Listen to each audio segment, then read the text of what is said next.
I'm so ready, man. I'm like Hunter Biden. You're already live, dude. That's why we say TikTok, time to rock. Oh, oops. Hey, AP, Yes, that's me. have you noticed that the Dawa guys, not talking about Muslims in general, the Dawa guys in particular, seem to be really, really comfortable lying? Have you noticed that? That sounds a little bit Islamophobic when you say it like that. I wouldn't say that they lie. They don't have a habit of lying. That's a very big accusation. But as far as I can see it, yes, they lie very often, all the time. So yeah. With the Dawa guys, it really seems to be, if you ever trace their reasoning back, the closest thing you get to what their actual reasoning is from Ali Dawa when he said that he converted based on the scientific miracles, which he now acknowledges was completely fabricated and bogus and absolute, his words, absolute nonsense. But he says it's good in that that's what Allah used to convert him to Islam. So Allah uses the lies of the Dawa guys to get people to convert, and they view it as good. Like, hey, if we're lying and we tell a bunch of lies, but that gets you to Islam and you go to a paradise and you spend eternity deflowering virgins, the lies were all worth it, man. The lies were all worth it. That's the closest thing I can get to what their actual reasoning is.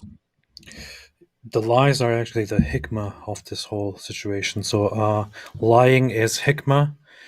Lying for hikmah is hikmah, and getting lied to is hikmah. Getting lied into Islam is hikmah. It's always hikmah, and that's actually what makes Islam so great. And this is actually a miracle about Islam. This is what makes Islam special, and this actually shows again that Islam is true because um, with any other religion, people don't really dare to lie. They don't lie very much. The lies are exposed by their own people.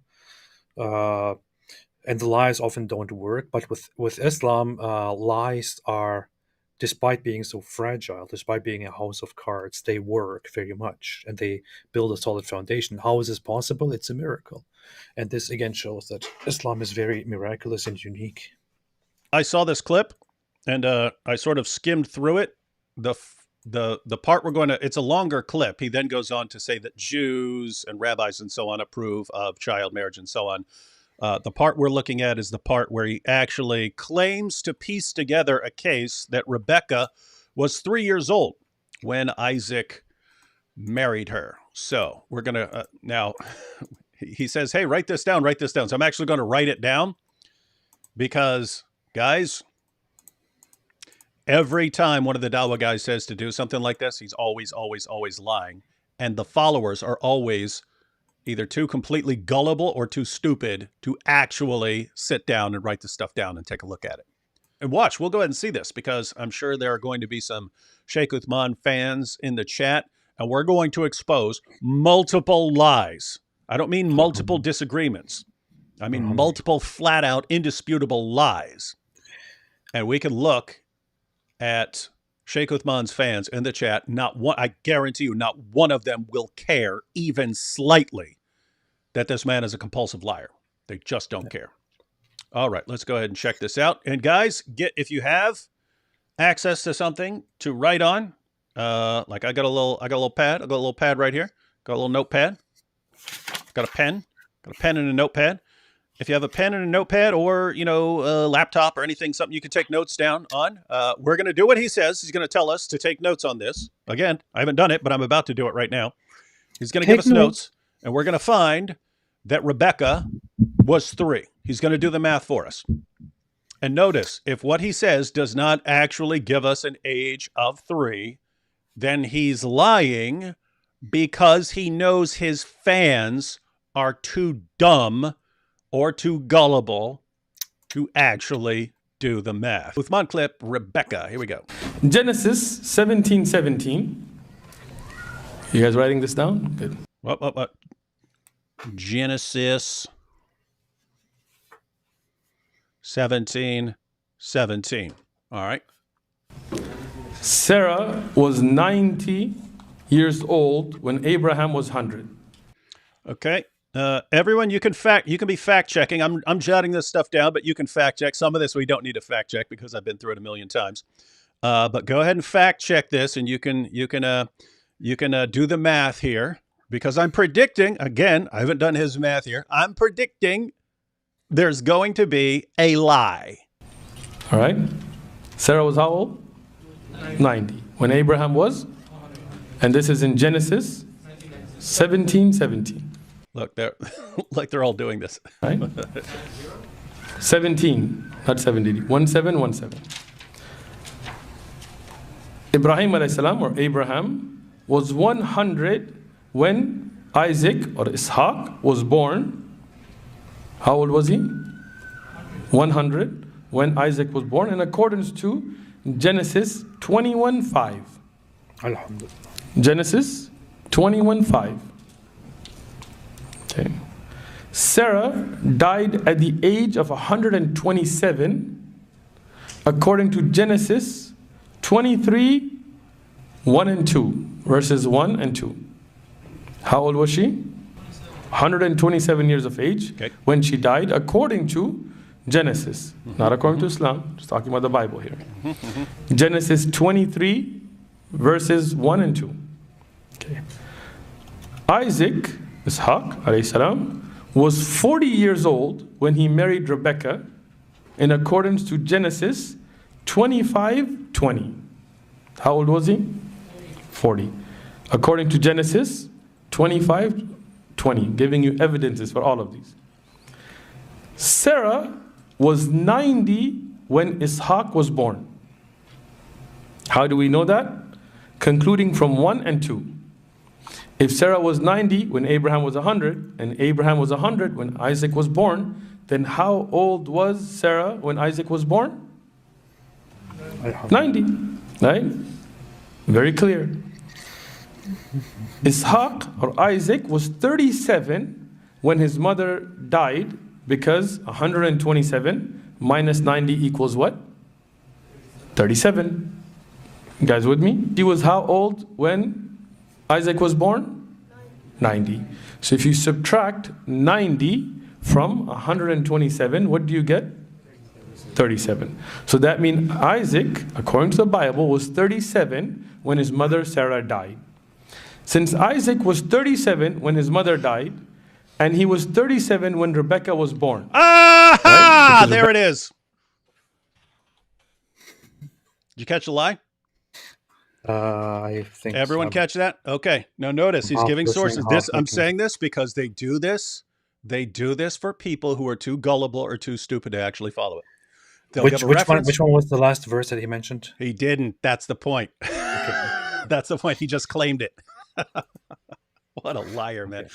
But notice what they'll do, right? I'm saying this because I've seen this over and over and over again. Look, Genesis 17:17.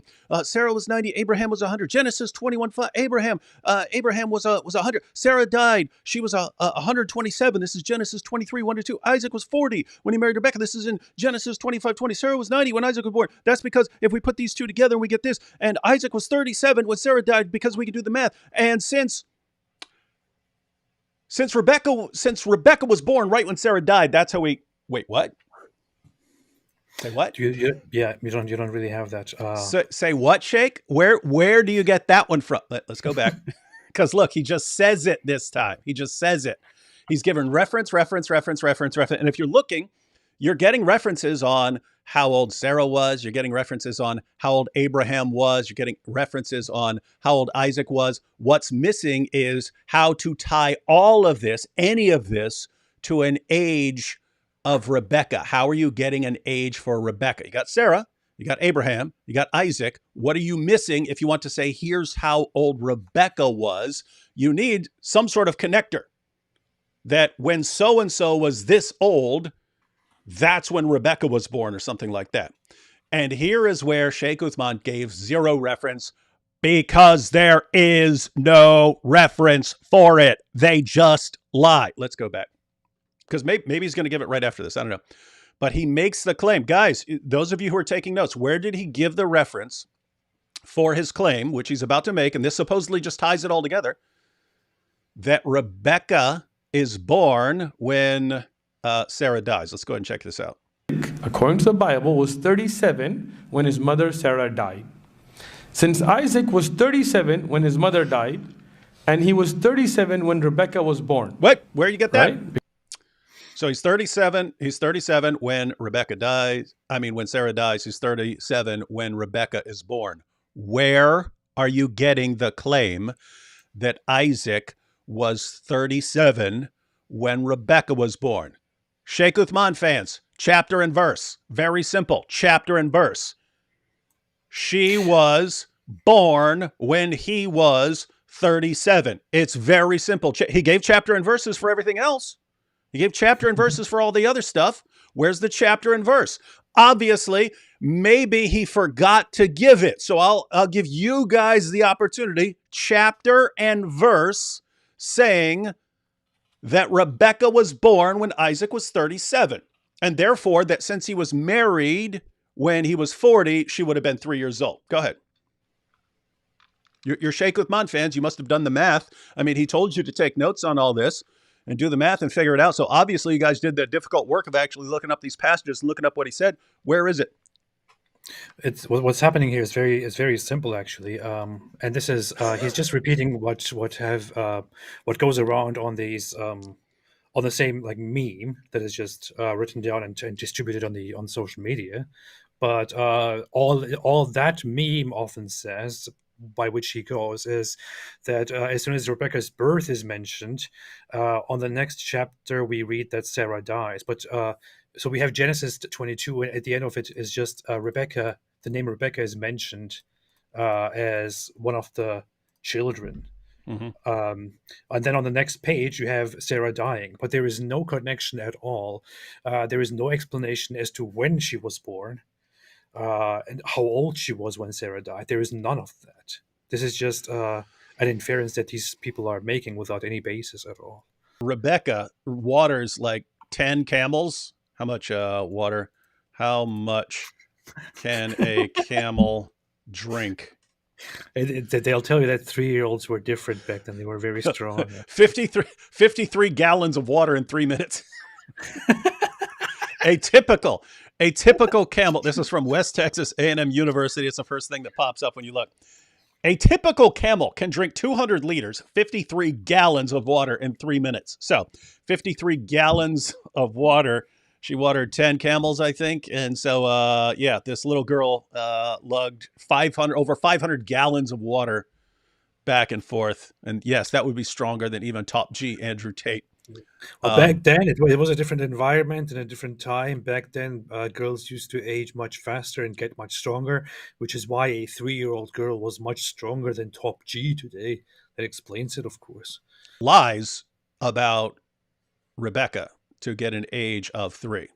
And notice, I mean, he had notes there. He had notes. So all that's missing was that source, that neat little source saying that Rebekah was born when Isaac was 37. And where do they get that? You already pointed it out, but we'll go ahead and take a look at the passage. Here you go. So this is at the end of Genesis 22. So you have the passage about the Abraham and Isaac here. And then at the end of all this, you get this little comment that Abraham finally gets some news from home. He's been away from his family for a long, long time, and he hears some news. Notice it says, sometime later, Abraham was told, Milcah is also a mother. She has borne sons to your brother Nahor. Uz the firstborn, Buz his brother, Kemuel the father of Aram, Kesed, Hazo, Pildash, Jidlap, and Bethuel. Bethuel became the father of Rebekah. Milcah bore these 8 sons to Abraham's brother Nahor. His concubine, whose name was Reumah, also had sons, Teba, Gehem, Tehash, and Malkah. So in order to get an age, you have to say, Rebekah and all these other people were born right now, right when Abraham heard about it. This isn't Abraham hearing some news. Hey, here's all your relatives who've been born while you're gone. And they were born over a period of time. It's nope. Abraham he got the email.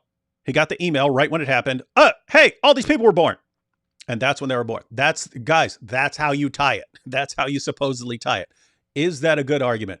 No, that is one of the dumbest things ever argued by anyone. And keep in mind, Sheikh Uthman isn't the first one. He isn't the one to come up with it. There have been Jewish rabbis who made that same exact mistake in order to get an age of 3. They were contradicted by others who pointed out how stupid that is. They're going to keep lying as long as they can get away with lying. And their followers are never in 100 million years going to look up anything they say. Therefore, it's up to us to put it back in their faces. And so when Sheikh Uthman says something like this, you just have to sit down with his fans and say, okay, he showed this, he showed this, he showed this. Where did he show that? Where did he show how old Rebecca was? Where? Nowhere. He just said it. He just said it. He just made the claim. He could have said anything. Wow. Wow. Matter of fact, man. And this is the beauty of Islam. Yeah, we didn't need to go through this because he's already been exposed as, now you know why they call him, if you're new to this, now you know why they call him Sheikh Ibn Fibbin. You call him Sheikh Ibn Fibbin because he can't stop lying. And his followers just do not care. So here we go. This is the story of Isaac and Rebekah. Abraham was now, we'll zoom through this because it's a long passage. Abraham was now very old. The Lord had blessed him in every way. Anyway, Abraham wants a wife for his son Isaac, and he sends his servant. Servant says, what if the woman, notice, he's sending him for a woman. What if the woman is unwilling to come back with me to this land? Shall I then take your son back to the country you came from? And Abraham says, no, don't take my son back there. Then the servant left, taking with him 10 of his master's camels loaded with all kinds of good things from his master. He sent out for Aram. Then he gets to the town. Then he prays. He's going to pray for a sign that he's got the right woman. And go ahead and look, daughters of the townspeople. May it be that when I say to a young woman, so he's looking for a young woman, he's not looking for a toddler. He's looking for a young woman, not a toddler. See it right there in the middle of the page? When I say to the young woman, please let your jar down that I may have a drink. And she says, drink, and I'll water your camels too. Very strange to have a 3-year-old offering to water your 10 camels. But that's Sheikh Uthman's story.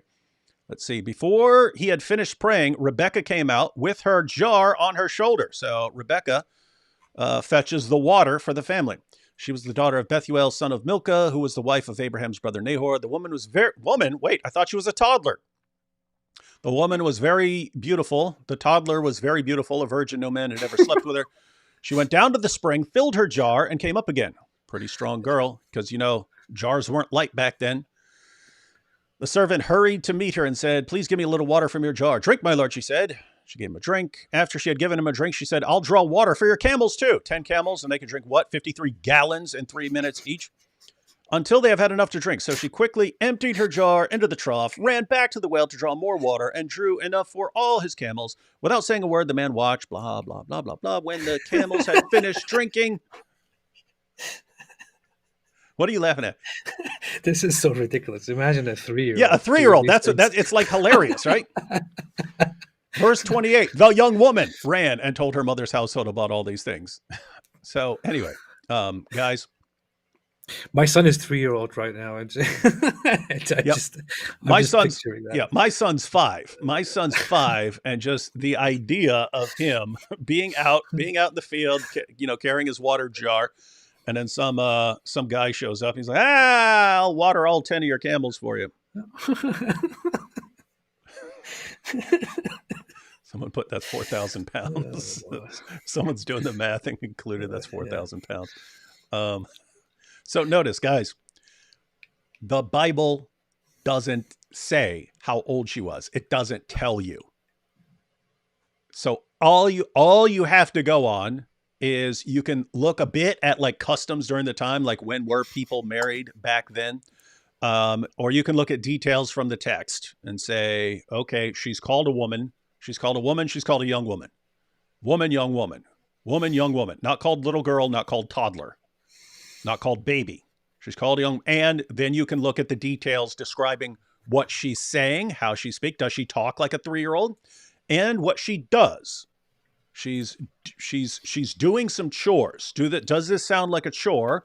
Watering 10 camels that can drink about 50 gallons each in 3 minutes. Does that sound like something that a 3-year-old would do? No. So you have no indication even slightly that you're dealing with a 3-year-old here. Sheikh Uthman claims it, and they all use the exact same stupid, absolutely deceptive claim that right when Abraham heard news from home, that's when Rebecca popped out of her mom's womb. That's right when it happened. Stupidest claim ever. Why? Why do they do this?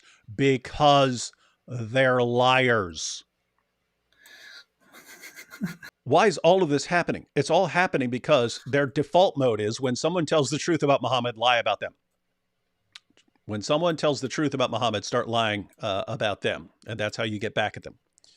But notice, guys, these are guys who claim to respect prophets. They claim to respect Abraham. They claim to respect Isaac. And they will not hesitate to lie about Abraham. Because keep in mind, Abraham sent his servant to get this girl. Abraham sent his servant. So according to Muslims, Abraham sent his servant to get a 3-year-old. So Abraham was promoting pedophilia. And Isaac marries a 3-year-old. So Isaac, the prophet, was a pedophile, according to them. So in their effort to defend Muhammad from an accusation of being a pedophile because he had sex with a 9-year-old girl, well, we'll say that Abraham and Isaac were all pedophiles.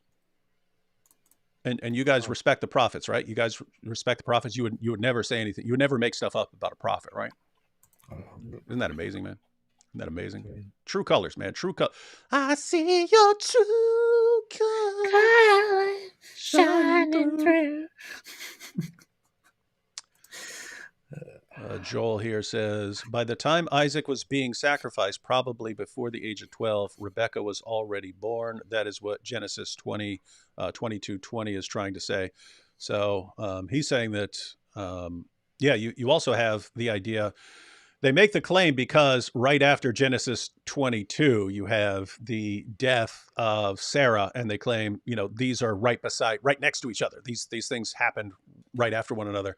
And Joel here is saying that, well, Isaac was probably younger in that chapter, and that things have been telescoped a bit. Let's go ahead and finish this this first clip here. See if we're missing something. Rebecca was born when Sarah died. What? Where? Wait, what? Rebecca was born when Sarah died. Where are you getting that? You gave references for everything else, Sheikh. Where's the reference for that? Oh, there is none. You made that. Well, you didn't make that up. You got it from other people who made it up, but that's the point. You guys concoct the lie, and then you all share the lie while claiming to respect the prophets and lying about them simultaneously. Let's go ahead and catch the remainder of this. He was 37 when his mother died, and he was 37 when Rebecca was born. Oops, no reference. Right? Because Rebecca was born when Sarah died. What? Wait, what? He gave references for everything else except that. My goodness. No, not needed. What does that mean? Needed. That means... It means that you're a liar. Isaac was 40 when he married Rebecca. Huh? How old was he when she was born? 40. 37. He married her at 40. Where was the reference that she was born when he was 37? Where was it? Oh, yeah. You made it up. You guys made it up. It's not in there. You can't give a reference because a reference doesn't exist. Again, any Sheikh Uthman fans in the chat, look it up, do your little Google search, go to your lame Muslim websites, find us the reference to what he just claimed. You can't. And the question is, why does it not bother you? Why doesn't it bother you that he just lied? Keep in mind, he's not lying to us. He's lying to his followers. He's lying to Muslims and telling them how to lie. Why does that not bother you? Why do you sit back and look, oh, he's lying to me and that's okay? Why? I want to know, because I don't get it. If someone were, if some guy that I looked up to as a sheikh or something like that, if I had the Christian equivalent, if I'm listening to a Christian apologist, a Christian theologian, a Christian guy, and he's just flat out lying to me, and I look it up, and it's this easy to expose the lie, and he's lying to me, I'm not going to be cool with that at all. AP, you're an atheist. You have no concept of morality or integrity. If you're following one of your atheist heroes like Richard Dawkins, and you catch him just flat out lying, what are you going to think about that? I would think, why are you lying to me? That's what I would think. And Yeah, lie to them. here's the issue, David. You like to criticize them and claim that they're lying, but can you prove that she was not 3 years old? All you have to go on is the fact that if she was 3, she was basically She-Hulk. She was baby She-Hulk. So if you guys want to say that, she was baby She-Hulk. Yeah, can you prove she was Notice, not She-Hulk?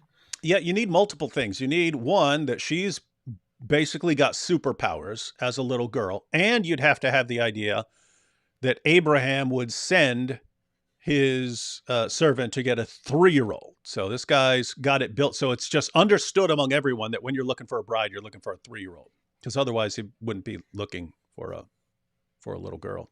Jeffrey Anderson says, from Googling this a little, I ran into the idea that the rabbi who wrote it was trying to insult Arameans by claiming that if she was older than 3, her dad would have raped her. So he's saying the rabbi said it was only saying that she was 3 because he's insulting Arameans, saying, if she was older than that, you guys would have already raped her. But yeah, not something you actually find in the Bible. All right, so let's finish this clip. Let's see what he finishes with. So Rebecca would be how old? 3 years old. Look, they're all chanting it already. 3 years old, 3 years old. Based on what? Based on Sheikh Uthman's lie. This is what a good liar does. And he just trained everyone to run out and say 3 years old, so that when they encounter people who don't do the why? Because if you're just a regular Christian reading the Bible and so on, you're not trying to, let me figure out the age and do these numbers here. So when someone comes up to you and says, if you just look at Genesis 17, you combine that with this and combine that with that and combine this with this and combine this, she's 3 years old. And if you don't actually know where the deception comes in, you can miss it and not know any better. And so Sheikh Uthman wants his fans to take advantage of that. But in order to do that, he just lied to them. He just lied to all his fans to get them to go and lie for him. Yeah. That's you what now have is. people go away from this this speech, this beautiful little lecture that he gave. His students will now probably went away after that and thought, wow, I learned something new today. Hey, I learned something so interesting today. According to the Bible, Rebecca was 3 years old when Isaac married her. Did you know this? Mm-hmm. Wow, I just learned this today from Sheikh Uthman. He's always truthful. He tells us all of these things. Now we know this. Now we can finally use this as a response when they say Muhammad married a child. Yeah, now we all know. Now we all know that Abraham promoted pedophilia and that Isaac promoted pedophilia. So that when we promote pedophilia, it's all perfect. It's all wonderful because everyone's a pedophile. Yeah. Everyone's a pedophile back then, guys. All our prophets are pedophiles as long as we lie about them. Except Muhammad, where you don't actually, if you don't have to actually lie. But let me back this up slightly. Let's see what his conclusion is. Rebecca. How old was he when she was born? 37. He married her at 40. So Rebecca would be how old? 3 years old. It's all verses from the Bible itself. Oh, nope. You didn't get the verse. So if you want to talk about child marriages, let's talk about it. Now look at this. Look at this. Look at this. This is something to keep in your da'wah tool. If Christians bring up the age of Aisha radiyallahu anha, tell them, okay, let's talk about the Bible. Okay, let's talk about it. Let's talk about it, Sheikh Uthman. How about you join us in a discussion and we talk about it? Welcome to do it. Welcome specifically about that. Sheikh Uthman can join us anytime he wants to give us the chapter and verse that he conveniently left out because it doesn't exist. Let's talk about it. Let's go ahead and talk about that. But notice the ending there. This is something to keep in your dawah tool bag for when Christians bring up the age of Aisha. And then you can flip it back on the Bible. So what's he saying? When Christians truthfully and accurately bring up objections about the age of Aisha, then you respond as dawah, as part of your dawah game.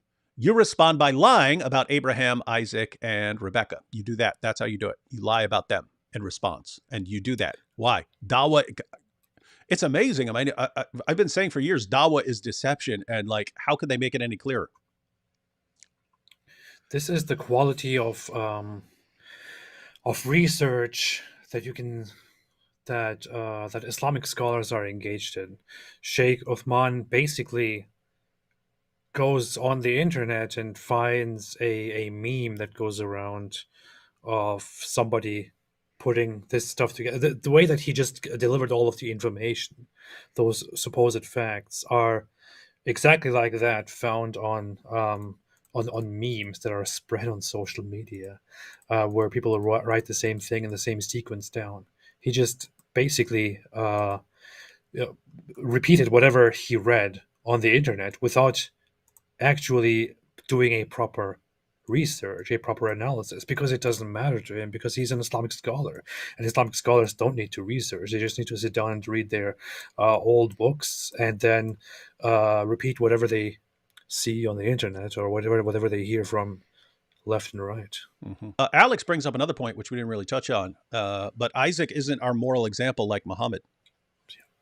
That's another point. So notice, if Isaac had molested a child, we as Christians would not affirm that as good. We would say, wow, that guy did something messed up. We don't have this view of prophets as these like infallible beings. We don't have that, right? Isaac is not our, if Isaac went out and murdered and tortured a bunch of people and so on just for fun, we wouldn't look at that and say, oh, okay, that must be fun. Matter of fact, you can look at actual examples. King David had Uriah the Hittite murdered to cover up something that he had done, to cover up something that he himself, King David, had done. He had one of his buddies murdered. We don't say, oh, okay, therefore it's okay to murder your buddy to cover up what you've done. We don't do that. We say King David was a sinner, and God uses even horrible sinners sometimes. So even if Isaac had messed around with that, we would look at that, we would condemn it. Muslims aren't free to do that. So you got people like Sheikh Uthman, and they just have to lie. They have to lie about it because, well, your prophet did have sex with a 9-year-old girl, and he is your moral example in Islam. That's Surah 33, verse 21 of the Quran. Muhammad is a wonderful pattern of conduct for you. All right, so that's the one. Closed. But let's see someone, because notice what Sheikh Uthman said in that video. This is something in your dawah tool belt for when a Christian tries to criticize the age of Aisha.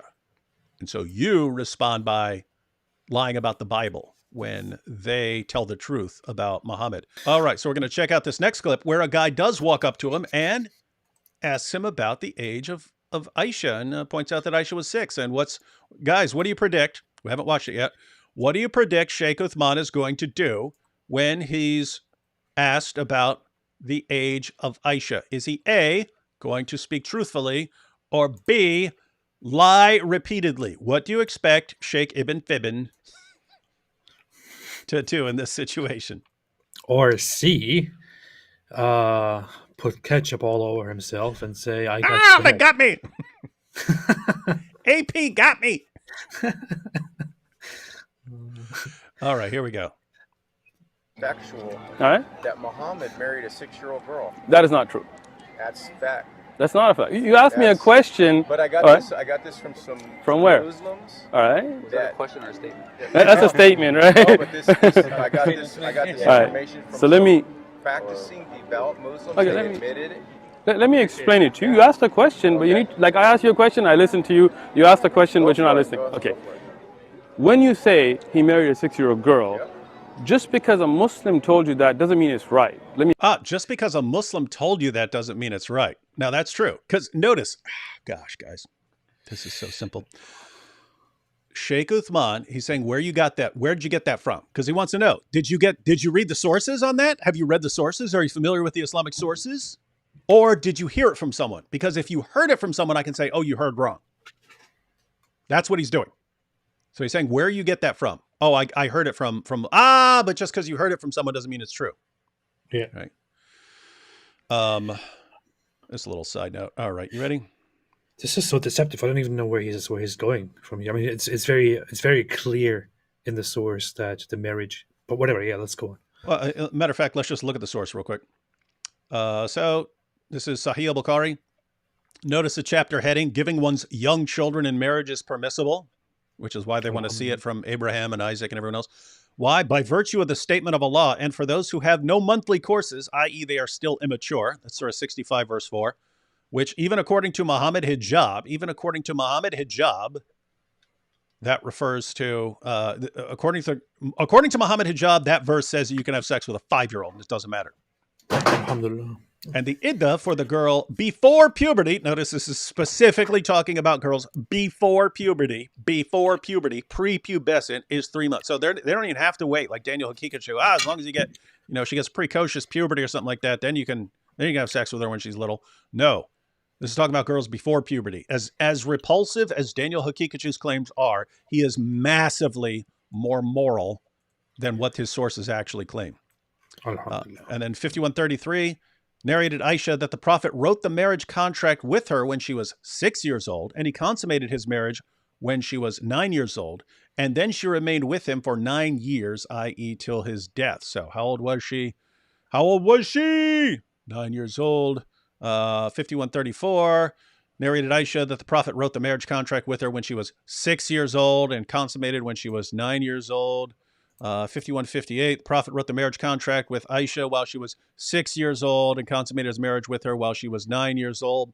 And she remained with him for 9 years, i.e. till his death. Notice they're giving you a full timeline. 6 for the marriage contract, 9 for consummation, 18 at death. They're giving you a full timeline of Aisha there. And if you want little details on what it was like living with Muhammad, narrated Aisha, I used to play with dolls in the presence of the Prophet. My girlfriends also used to play with me. When Allah's messenger used to enter my dwelling place, they used to hide themselves, but the Prophet would call them to join and play with me. And then we get the commentary. The playing with dolls and similar images is forbidden, but it was allowed for Aisha at that time as she was a little girl, not yet reached the age of puberty. Alhamdulillah. If you look just at the Quran, you will get the indication that you can have sexual intercourse with a 5-year-old. The reason why it's haram to have sexual intercourse with a 5-year-old is not found in the Quran at all. If you just read the Quran, it is halal, it would be halal to have sexual intercourse with a 5-year-old. In Surah Al-Talaq, chapter 65 verse 4, Allah subhanahu wa ta'ala tells us who you can divorce and who you cannot divorce. And then he says, وَاللَّائِ لَمْ يَحِدْنَ وَاللَّائِ لَمْ يَحِدْنَ, and the ones who had never been pubescent before. So Surah 65 verse 4 is talking about divorcing girls after having sex with them, divorcing girls before they've reached the age of menstruation. What's that? Prepubescent.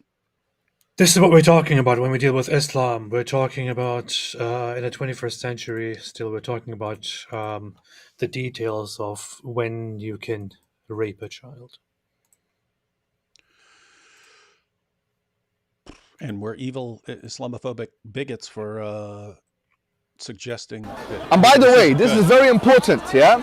I want all Muslims to be aware of this. The reason why we don't have sexual intercourse with 5-year-olds and 6-year-olds and 7-year-olds or whatever, unless you're Daniel Hakikachu and you think it's okay, not because of puberty. Wait a minute, what did you say? Wait a minute, not what did you because say? of puberty. Yeah, let's go back. He's saying puberty, your decision about whether to have sex with a girl or not has nothing to do with puberty. 5-year-olds and 6-year-olds and 7-year-olds or whatever is not because of puberty. Wait a minute, what did you say? What did you say? It's not because of puberty, because that verse in the Quran actually says lam yahid. They never had puberty before. Notice the reasoning. Guys, why do you think it's okay to have sex with a girl before she's reached puberty? He gives it. He says, because that verse right there says it. It says you can divorce a girl after having sex with her. And it's even before she's reached the age of puberty. So that case closed. Case closed. That settles it. It's okay to have sex with a prepubescent girl because Allah said it. You can't go around that. Oh, you can't go around it. The Quran doesn't say anywhere in the Quran that the woman has to be pubescent. I dare you to find one verse in the Quran where it says you're not allowed to marry someone based on harm, or you're not allowed to have sexual intercourse based on harm, or you're not allowed to marry someone based on puberty. So if you're a Quran alone, you're allowed to have sexual intercourse with 5-year-olds. Get me one verse in the Quran which says the woman has to be pubescent. One verse. I want one verse in the Quran from the beginning of the book to the end of the book, which says that she has to be pubescent. I've just said that. So okay, so that makes it halal from your perspective. From your perspective, it's halal. You know, in the Quran it says, "Hurumat alaykum ummahatukum." It says you're not allowed to marry your mum. It says you're not allowed to. So just for context, this is he's talking to Quran only Muslim here.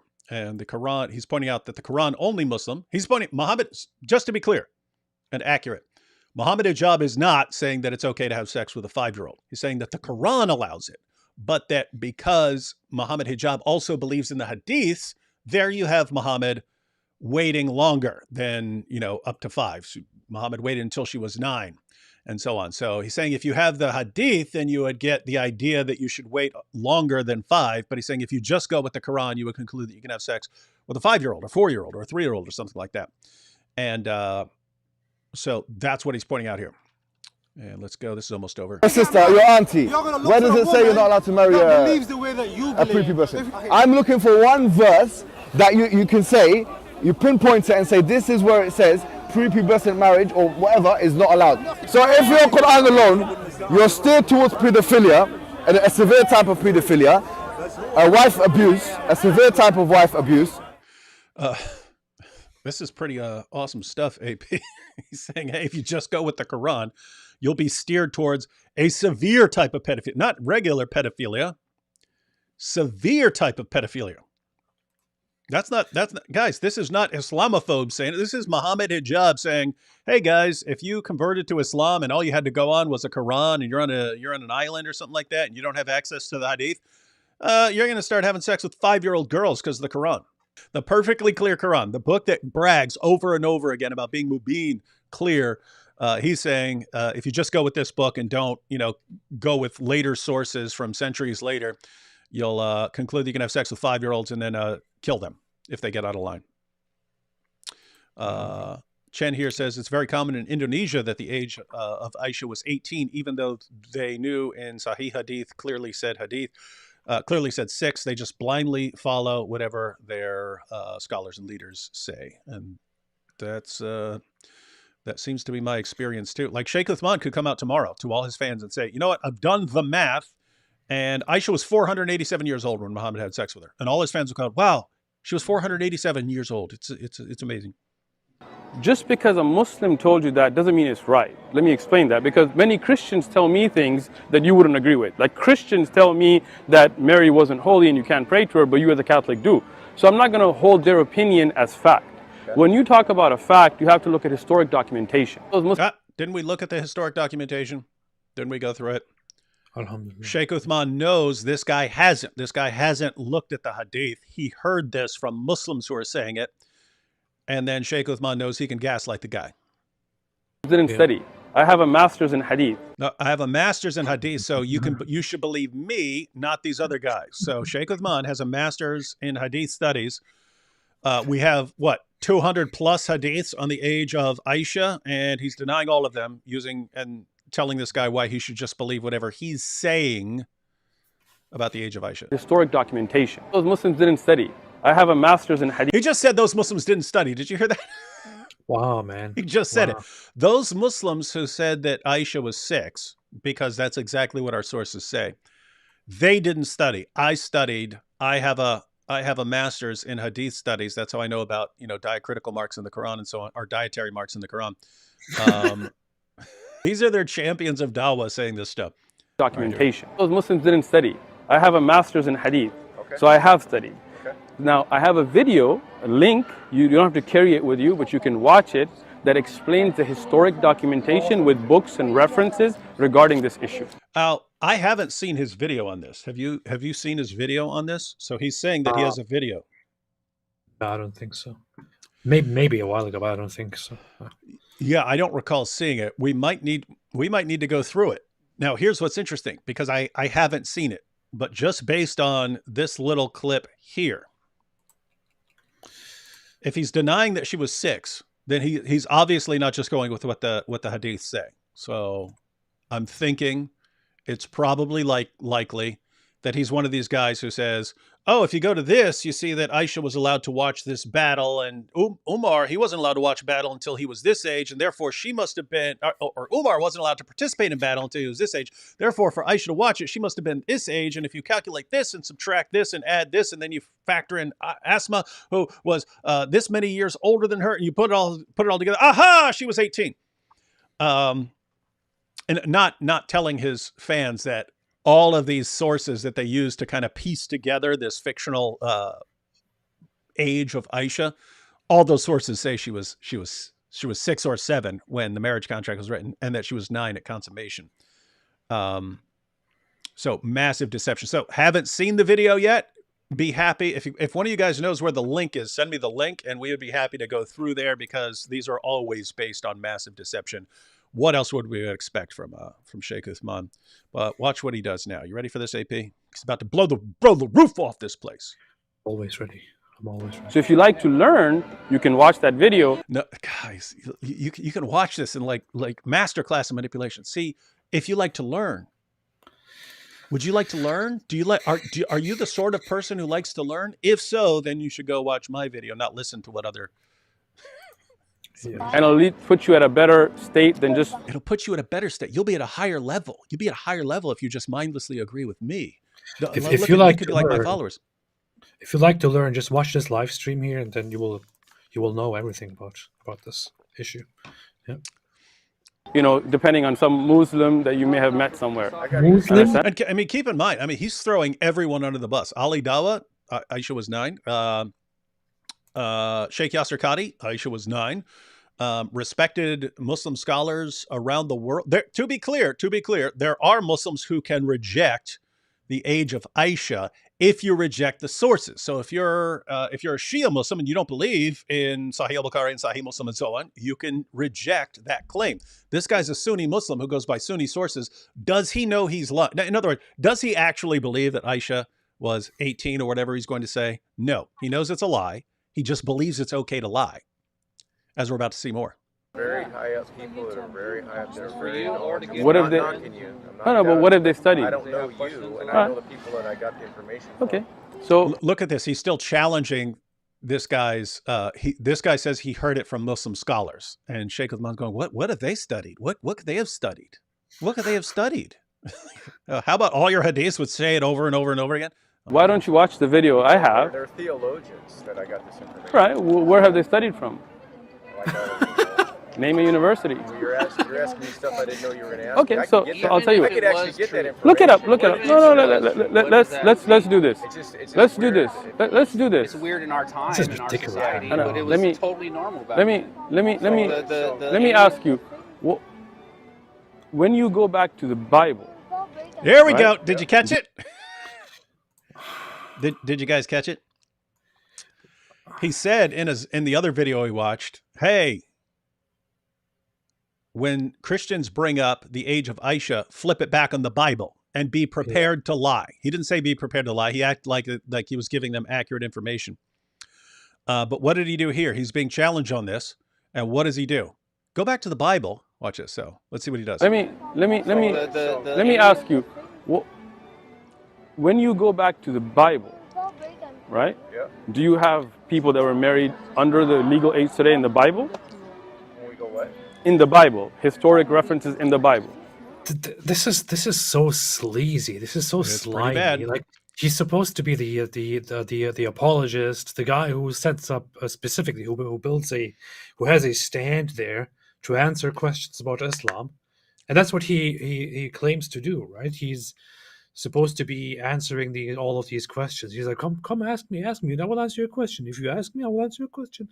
And they come and ask him a question. He's like, okay, let's not talk about this. Let's talk about the Bible instead. Is this how you answer questions? Is this how you address people's speculations, people's concerns, people's? Is this how you present your religion, and then you brag about being truthful and converting people? This is just horrible. Yeah, and I mean, notice what there's lying every step of the way.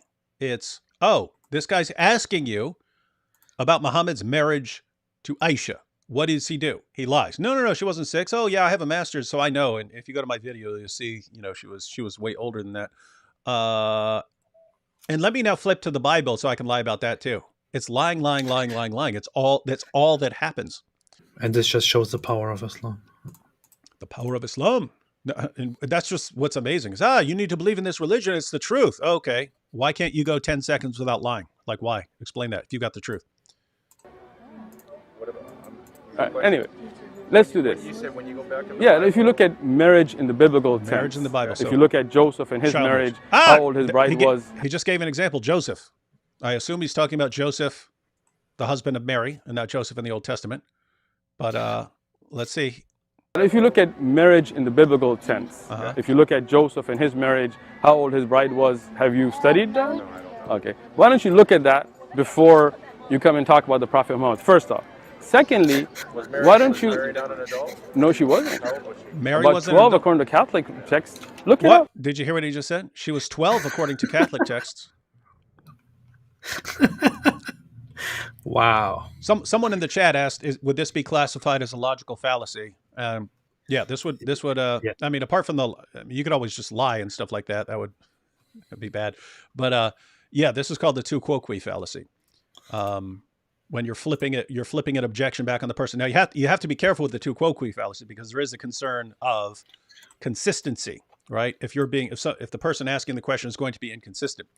But notice, it wouldn't matter if 1 million people in the Bible were all child molesters. If you're asking about Muhammad and he's supposed to be the pattern of conduct for all people, you can ask that. And it doesn't make sense to flip it back on someone.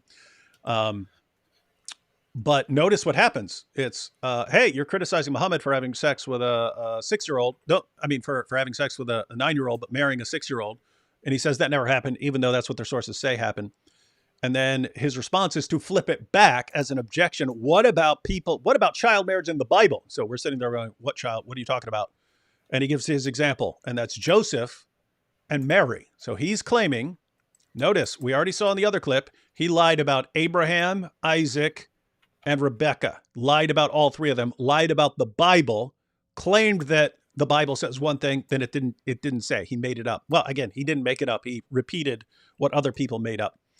Mm-hmm. But now he's talking about Mary. We respect Mary. We respect the prophet. Really? Is that what you guys constantly lie? Well, let's see what he says. You come and talk about the Prophet Muhammad, first off. Secondly, why don't you... Was Mary not an adult? No, she wasn't. How old was she? About 12 according to Catholic texts. Look it up. Look it up. Guys, whenever Sheikh Uthman, this is just a rule, guys. Whenever Sheikh Uthman says look something up, you had better look it up. Because he says it with the expectation that you're not going to look it up. Like he thinks you're just going to trust him. Oh, if I'm saying look it up, he's going to think it's really there. He does this constantly. Oh, it's there. It's there. Look it up. Look up my footnote. What happens when you actually look up what he says? He gets exposed every time. And that's about to happen right here, my friends. Let's see what he claims. Look it up. That's your interpretation. No. Catholic text. Get the Catholic encyclopedia and look up the age of Mary. Go ahead, look it up. Come back next Sunday. Wait. He says, go to the Catholic encyclopedia, look up the age of marriage. Is that what he just said, AP? Because we're about to do that. We're about to do exactly that. Oh, yeah. We're about to do that all over this live stream. You ready? Just make sure we all hear this, because this is Sheikh Ibn Fibbin. Maybe he's going to be honest for once. Notice he's saying, look it up, and he's giving a source.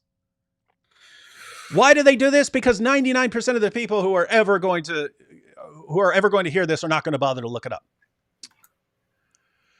This is on the age of Mary. So this is the closest you get.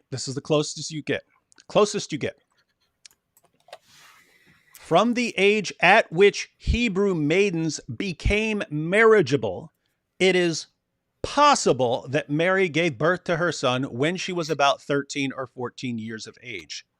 No historical document tells us how old she actually was at the time of the nativity. Notice what they're saying. They're saying it was 12 years and 6 months was considered the bare minimum age. 12 years and 6 months was considered the bare minimum age in first century Israel for a marriage proposal. Therefore, she couldn't have been younger than that. And so what they say It's possible just going with the customs that she could have been young, but there's no historical document telling us how old she was. So again, from the age at, this is the source that Sheikh Uthman said to go to. What does it actually say? Does it say she was 12? No.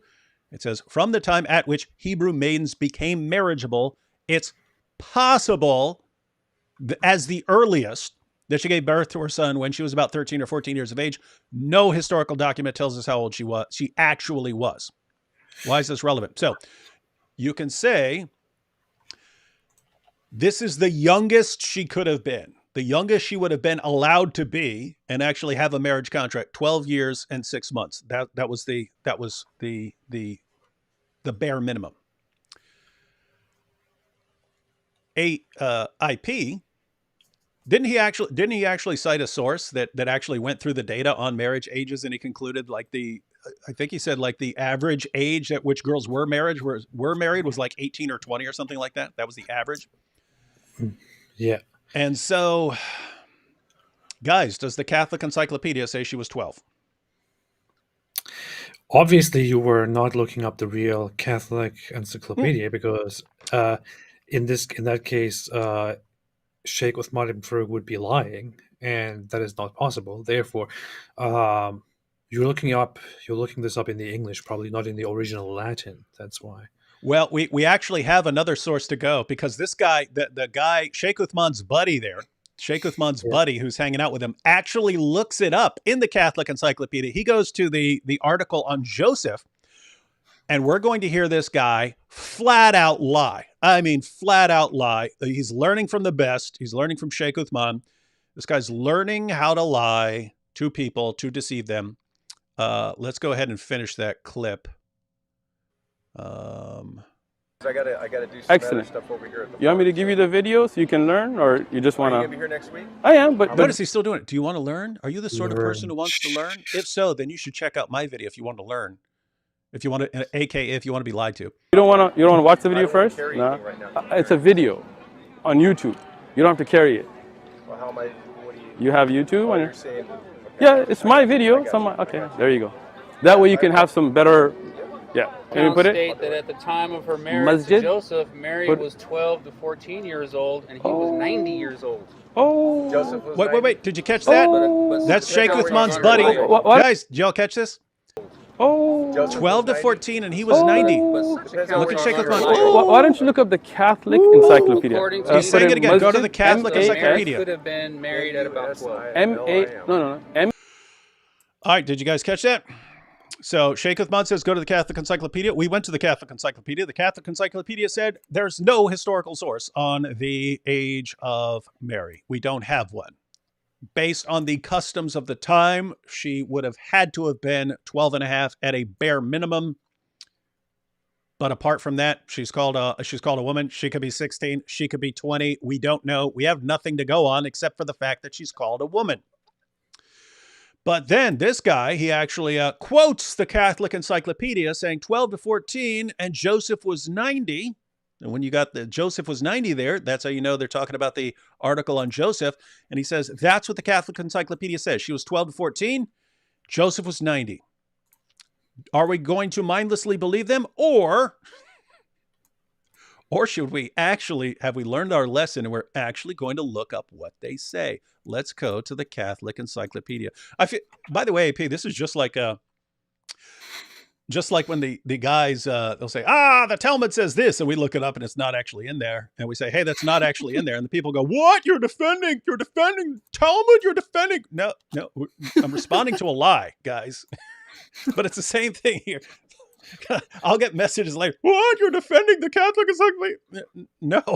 Why are you defending the Catholic Encyclopedia? At the very least, you want to quote sources accurately. So let's see what the Catholic Encyclopedia actually says here. Here we go. This is from the article on Joseph. It will not be without interest to recall here, unreliable though they are, the lengthy stories concerning St. Joseph's marriage contained in the apocryphal writings. And then he gives a description. When 40 years of age, Joseph married a woman called Melka, or Eska by some, Salome by others. They lived 49 years together and had 6 children, 2 daughters and 4 sons, the youngest of whom was James the Less, the Lord's brother. A year after his wife's death, as the priests announced through Judea that they wished to find the tribe of Judah a respectable man to espouse Mary, then 12 to 14 years of age. Mary was 12 to 14 years of age when they start looking for a respectable man to marry her. Joseph, who was at the time 90 years old, went up to Jerusalem among the candidates. A miracle manifested the choice God had made of Joseph. And 2 years later, 2 years later, the Annunciation took place. So she would have been even older, right? Oopsie. Wait, what? That doesn't work. Huh. Yeah, 2 years later, the Annunciation took place. So she would have been even older. But now notice, here's what they leave out. I mean, they leave out the 2 years later, but these dreams, as St. Jerome styles them, from which many a Christian artist has drawn his inspiration, are void of authority. They nevertheless acquired in the course of ages some popularity and some ecclesiastical right and so on. Notice, they are void of authority. They're stories. They even call them dreams, meaning fantasies. And you go back up to the beginning, it will not be without interest to recall here, unreliable though they are. Saying later people made up stories and they had an agenda. What people were asking for centuries to come about the Catholic belief in the perpetual virginity of Mary. So the question is, well, why didn't Joseph have sex with Mary after she gave birth to Jesus? And so later on, they came up with stories and they would just say, he was really old and he was just basically taking care of her as a daughter. And so notice, according to these Catholic stories, they never had sex. There was never any sex. Uh-huh. And he's just taking care of her because she needs someone to take care of her. And he's an old man. And so, but notice what the Dawa guys will do, because this guy went to this source, which specifically says these sources are unreliable. They're fantasies. They have no authority whatsoever. The same book that says there is no historical source on the age of Mary.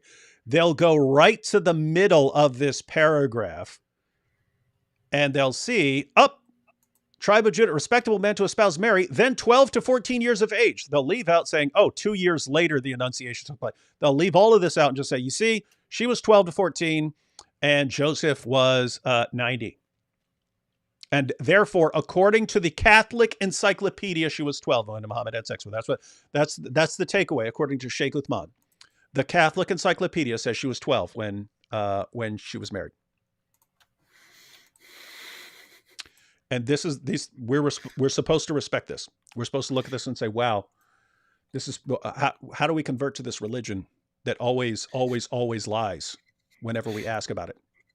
To be fair, that little helper of Sheikh Uthman, he may be lying, but he might also just be very incompetent and that's true, ignorant and stupid, and not understand the context there. Just read whatever he sees first. So it's also possible that he didn't actually go to the Catholic Encyclopedia. He just went to a Muslim website that's talking about the Catholic Encyclopedia, because that happens over and over and over again. Yeah, or he just went to something that Sheikh Uthman gave him. Say, here. Keep this reference in case somebody asks.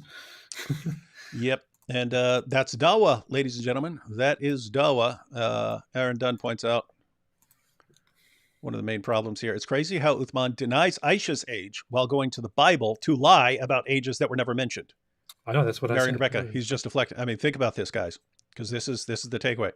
We have approximately 200 sources on the age of Aisha, including sources that are their most respected Sunni Muslim sources.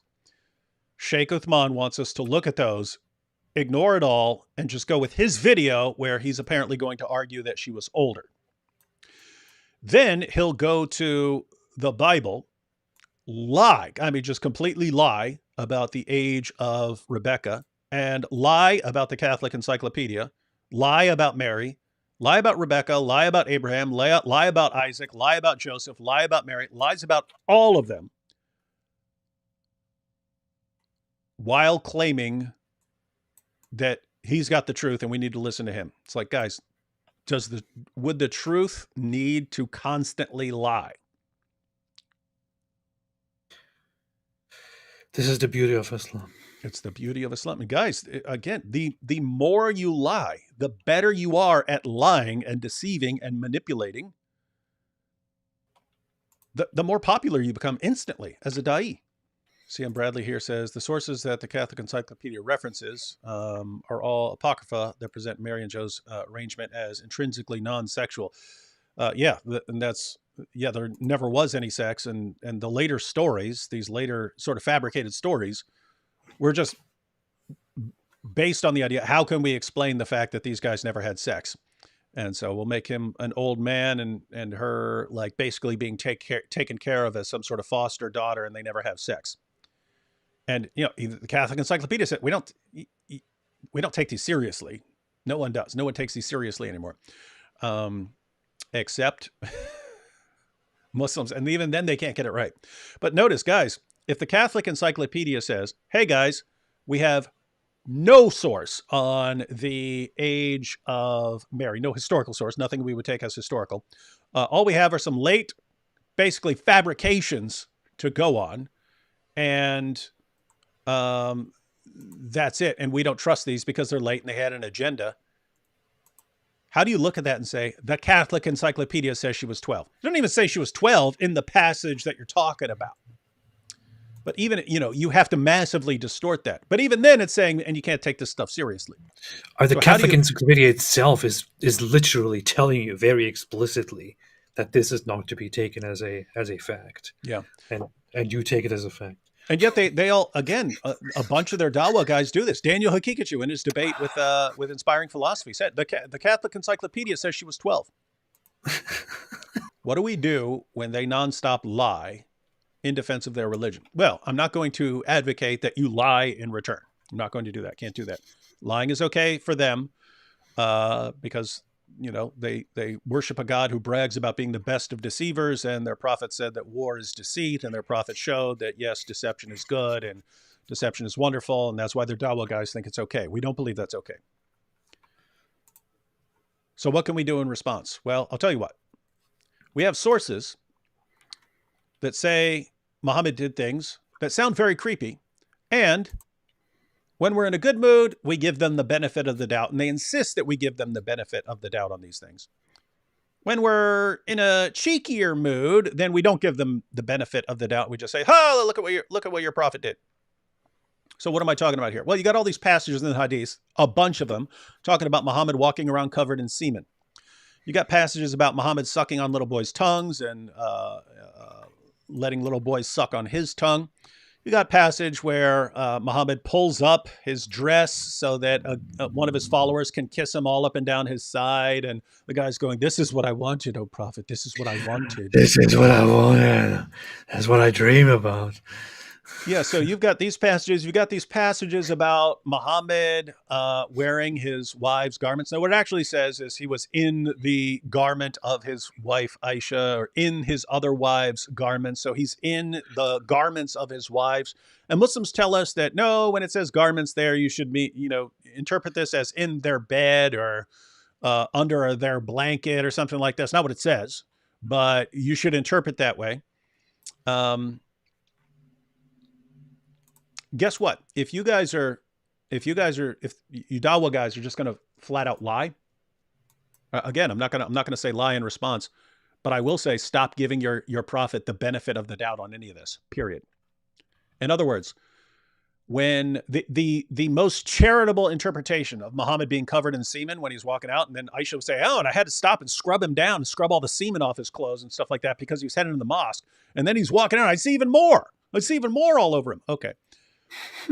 The most charitable